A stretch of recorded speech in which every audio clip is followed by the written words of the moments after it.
Hello friends, स्वागत है हमारे इस YouTube channel Saurabh online classes में। आज हम क्लास 10th सामाजिक विज्ञान के 80 मोस्ट वीवीआई ऑब्जेक्टिव क्वेश्चंस करा रहे हैं। आप लोग इस वीडियो को शुरू से अंत तक जरूर देखें। इसका पहला क्वेश्चन देख सकते हैं। इसका पहला क्वेश्चन है, समाजवादी भावना का उदय किस क्रांति के फलस्वरूप हुआ था? समाजवादी भावना का उदय किस क्रांति के फलस्वरूप हुआ था? तो इसका आंसर हो जाएगा औद्योगिक क्रांति के फलस्वरूप हुआ था। अगला क्वेश्चन है कि कार्ल मार्क्स का जन्म कहाँ हुआ था? कार्ल मार्क्स का जन्म कहाँ हुआ था? तो कार्ल मार्क्स का जन्म जर्मनी में हुआ था। अगला क्वेश्चन है कि अंतर्राष्ट्रीय मजदूर दिवस किस तिथि को मनाया जाता है? अंतर्राष्ट्रीय मजदूर दिवस किस तिथि को मनाया जाता है? तो इसका आंसर हो जाएगा ऑप्शन नंबर घ 1 मई को मनाया जाता है। कब? 1 मई को मनाया जाता है। अगला क्वेश्चन देख सकते हैं कि दास कैपिटल किसकी रचना है? दास कैपिटल किसकी रचना है? तो कार्ल मार्क्स एवं एंगेल्स का। किसका हो जाएगा? कार्ल मार्क्स एवं एंगेल्स का। अगला क्वेश्चन है कि वैज्ञानिक समाजवाद की अवधारणा का प्रतिपादन किसने किया था? तो कार्ल मार्क्स ने किया था। अगला क्वेश्चन है कि दास कैपिटल का प्रकाशन किस वर्ष हुआ था? तो दास कैपिटल का प्रकाशन 1867 ईस्वी में हुआ था। कब हुआ था? 1867 ईस्वी में। वार एंड पीस किसकी रचना है? तो war and piece Leo Tolstoy की रचना है। वार एंड पीस किसकी रचना है? तो लियो टॉल्स्टॉय की रचना है। अगला क्वेश्चन है, बोल्शेविक क्रांति कब हुआ था? तो बोल्शेविक क्रांति नवंबर 1917 ईस्वी में हुआ था। कब हुआ था? बोल्शेविक क्रांति नवंबर 1917 ईस्वी में हुआ था। अगला क्वेश्चन है कि रूस में कृषक दास प्रथा का अंत कब हुआ था? तो रूस में कृषक दास प्रथा का अंत 1861 ईस्वी में हुआ था। कब हुआ था? 1861 ईस्वी में। रूस में जार का अर्थ क्या होता है? तो रूस में जार का अर्थ होता है रूस का सम्राट। क्या होता है? रूस का सम्राट। अगला क्वेश्चन देख सकते हैं कि 1917 की पहली रूसी क्रांति किस नाम से जानी जाती है? 1917 की पहली रूसी क्रांति फरवरी क्रांति के नाम से जाना जाता है। किस नाम से? फरवरी क्रांति के नाम से। अगला क्वेश्चन देख सकते हैं, लेनिन ने ब्रेस्ट लिटोवस्क की संधि 1918 किस राष्ट्र के साथ की थी? तो लेनिन ने ब्रेस्ट लिटोवस्क की संधि जर्मनी के साथ किया था। किसके साथ? जर्मनी के साथ। अगला क्वेश्चन देख सकते हैं कि लाल सेना का गठन किसने किया था? लाल सेना का गठन ट्रॉट्स्की ने किया था। कौन किया था?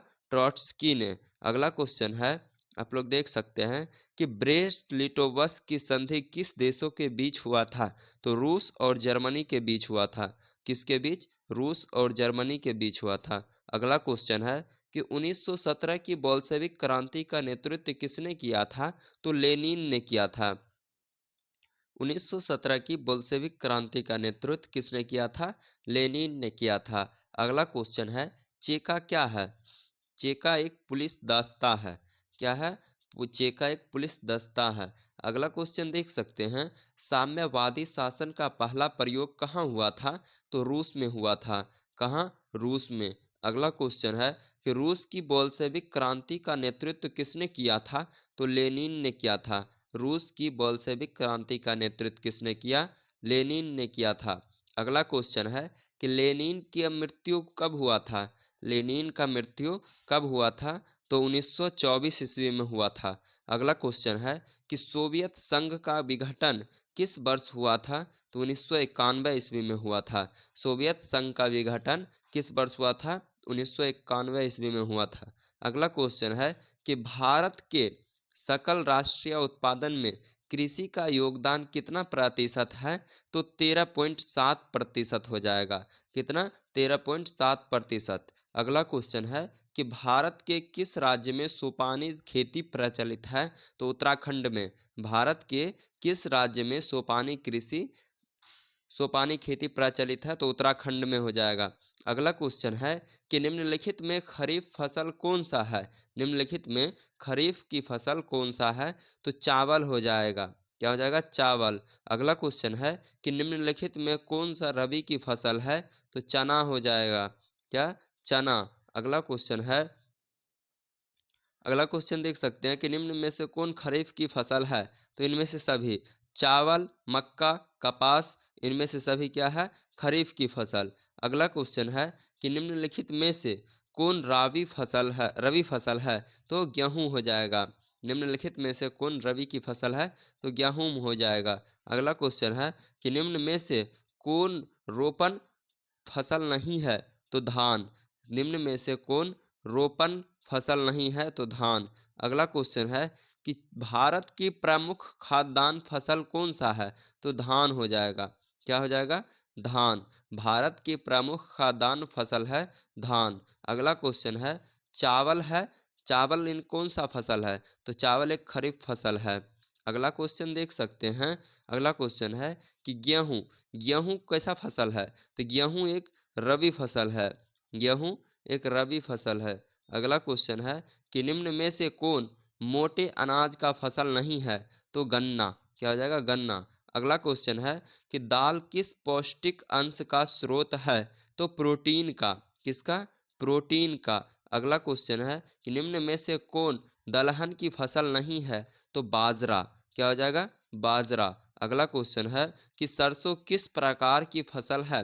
सरसों तेलहन फसल है। कैसा फसल है? तेलहन फसल है। भारत में बागानी कृषि की शुरुआत हुई थी 1880 ईस्वी में। भारत में बागानी कृषि की शुरुआत हुई थी 1880 ईस्वी में। निम्न में से कौन सी फसल बागवानी फसल नहीं है? तो कपास हो जाएगा। अगला क्वेश्चन है कि भारत में किस फल का उत्पादन सबसे अधिक होता है? तो केला का। भारत में किस फल का उत्पादन सबसे अधिक होता है? तो केला का। अगला क्वेश्चन है कि आम के उत्पादन में भारत का विश्व में कौन सा स्थान है? तो प्रथम स्थान है। अगला क्वेश्चन है कि भारत का सर्वाधिक काजू उत्पादक राज्य कौन सा है? तो केरल हो जाएगा। अगला क्वेश्चन है, इनमें कौन प्राकृतिक आपदा है? इनमें कौन प्राकृतिक आपदा है?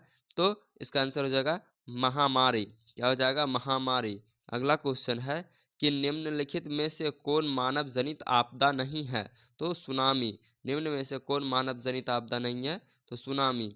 अगला क्वेश्चन है कि इनमें से कौन सी प्राकृतिक आपदा नहीं है? तो आतंकवाद। अगला क्वेश्चन है कि सुनामी लहर चेतावनी प्रणाली केंद्र की स्थापना स्थापना कहाँ की गई थी? तो इसका आंसर हो जाएगा चेन्नई, तमिलनाडु में। अगला क्वेश्चन है कि निम्न में इनमें से कौन प्राकृतिक आपदा नहीं है? तो गरीबी। गरीबी प्राकृतिक आपदा नहीं है। अगला क्वेश्चन है कि निम्न में से कौन मानव जनित आपदा नहीं है? तो इनमें से कोई नहीं। निम्न में से कौन मानव जनित आपदा नहीं है? सांप्रदायिक दंगा, आतंकवाद, रेल दुर्घटना, ये सब मानव जनित आपदा है। यहाँ पूछ रहा है कौन नहीं है, तो इसमें से कोई नहीं है। अगला क्वेश्चन है कि सुनामी प्रभावित क्षेत्र में मकानों का निर्माण कहाँ करना चाहिए? सुनामी प्रभावित क्षेत्र में मकानों का निर्माण कहाँ करना चाहिए? तो समुद्र तट से दूर ऊंचाई पर। अगला क्वेश्चन है कि भोपाल गैस त्रासदी किस प्रकार का आपदा थे? भोपाल गैस त्रासदी किस प्रकार की आपदा थी? तो इसका आंसर हो जाएगा मानव जनित आपदा। अगला क्वेश्चन है कि कितने प्रतिशत कम वर्षा होने पर किसी क्षेत्र को सूखा घोषित कर दिया जाता है? तो इसका आंसर हो जाएगा 75%। अगला क्वेश्चन है कि बिहार की किस नदी को शोक कहा जाता है? तो कोसी नदी को बिहार का शोक कहा जाता है। 1999 का भयंकर चक्रवात किस राज्य में आया था? तो इसका आंसर हो जाएगा उड़ीसा में। अगला क्वेश्चन है कि बिहार में विनाशकारी कब आया था? तो बिहार में विनाशकारी 1934 ईस्वी में आया था। अगला क्वेश्चन है कि भारत का विनाशकारी चक्रवात किस वर्ष आया था? तो 29 अक्टूबर 1999 ईस्वी में। भारत का विनाशकारी चक्रवात 29 अक्टूबर 1999 ईस्वी को आया था। अगला क्वेश्चन है कि पश्चिम बंगाल की शौक किस नदी को कहा जाता है? तो दामोदर नदी को पश्चिम बंगाल का शौक कहा जाता है। अगला क्वेश्चन है कि भारत में अत्यंत विनाशकारी भूकंप आया था? तो इसका आंसर हो जाएगा 1934 ईस्वी में। भारत में अत्यंत विनाशकारी भूकंप कब आया था? तो 1934 ईस्वी में। अगला क्वेश्चन देख सकते हैं कि इनमें सर्वाधिक अग्र अग्रपाद अपवाद इनमें सर्वाधिक आपदाग्रस्त राज्य कौन सा है? इनमें सर्वाधिक आपदाग्रस्त राज्य कौन सा है? तो बिहार हो जाएगा। अगला क्वेश्चन है, बाढ़ क्या है? बाढ़ क्या है? तो बाढ़ एक प्राकृतिक आपदा है। बाढ़ एक प्राकृतिक आपदा है। नदियों में बाढ़ आने का प्रमुख कारण क्या है? तो जल की अधिकता। नदियों में बाढ़ आने का प्रमुख कारण है जल की अधिकता। बाढ़ से सबसे अधिक हानि होती है तो उपरोक्त सभी को, फसलों को, पशुओं को, भवनों को, इनमें से सभी को। अगला क्वेश्चन देख सकते हैं कि कुसहा कुसहा तटबंध किस नदी पर है? कुसहा तटबंध किस नदी पर है? तो इसका आंसर हो जाएगा कोसी नदी पर।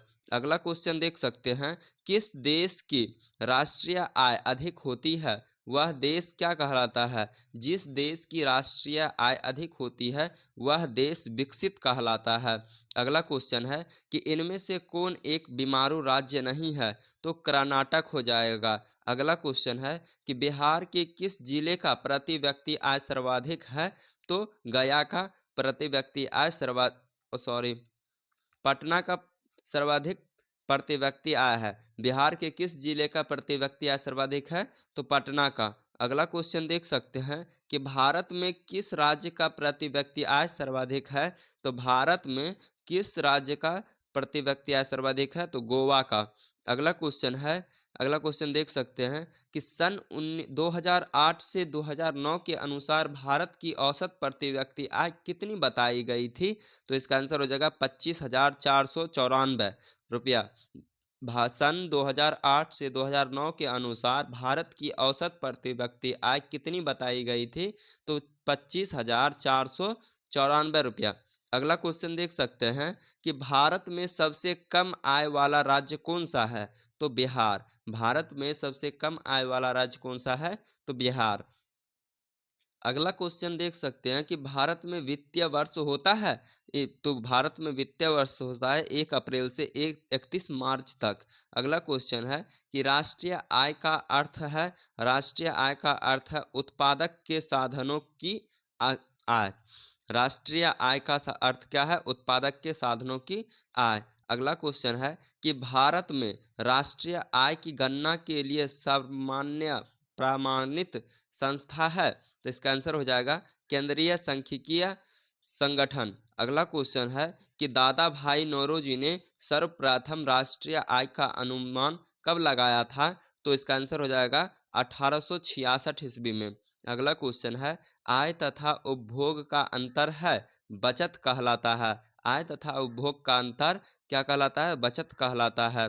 भारत की राष्ट्रीय आय का सर्वप्रथम अनुमान किसने लगाया था?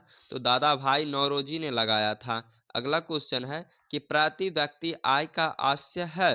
तो औसत आय से। अगला क्वेश्चन है कि निम्नांकित में कौन हमारे रहन सहन के स्तर को प्रभावित करता है? तो प्रति व्यक्ति आय। अगला क्वेश्चन है कि राष्ट्रीय आय की गणना की कितनी विधियां हैं? तो इसका आंसर हो जाएगा 5। अगला क्वेश्चन है, भूमि का परिश्रमित परिश्रमिक उसकी आय के रूप में क्या प्रकट करता है? तो लगान प्रकट करता है। अगला क्वेश्चन है कि भारत में गरीबी रेखा के नीचे रहने वाले लोगों की संख्या कितनी है? तो 29.8%। कितना हो जाएगा? 29.8%। अगला क्वेश्चन है, बिहार में कुल घरेलू उत्पाद कितना प्रतिशत है? तो 11.3%। क्या हो जाएगा? 11.3%। बिहार की प्रति व्यक्ति आय देश भर में कितना न्यूनतम है? बिहार की प्रति व्यक्ति आय देश भर में न्यूनतम है। अगला क्वेश्चन है, बिहार में सबसे कम प्रति व्यक्ति आय वाला जिला कौन सा है? तो शिवहर है।